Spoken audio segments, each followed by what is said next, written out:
ఈరోజు బాగా early dinner అనమాట. 7 అలా అవుతుండొచ్చు. వేడివేడిగా రైస్ అయితే వండినాను అమ్మ దగ్గర నుంచి వస్తుంటే. ఇది మీకు తెలుసో లేదో కామెంట్ చేయండి. ఇది మేము చెనంగి ఆకు అంటాము, లైక్ కైండ్ ఆఫ్ ఆకు అనమాట. పుదీనా ఇది కలిపి పొడిలాగా చేస్తారనమాట. చట్నీలాగా కూడా చేసుకోవచ్చు. చాలా అంటే చాలా బాగుంటుంది. అండ్ ఆకలి లేని పిల్లలకు ఉంటుంది కదా, వాళ్ళకి ఒక 2 ముద్దలు పడితే మంచిగా ఆకలి అనేది పుడుతుంది అనమాట.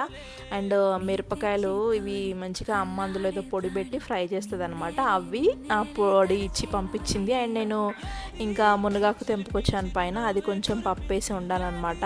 వేడి వేడి అన్నంలో అట్లా శనగఆకుతో తింటే ఎంత బాగుందంటే టేస్ట్ చాలా ఎక్స్ట్రీమ్ అనమాట. కొంచెం తర్వాత తిన్న తర్వాత ఇంకా పప్పులో ఆ మిరపకాయ నంచుకుంటా, ఆహా నాకు ఎంత బాగా అనిపించిందో.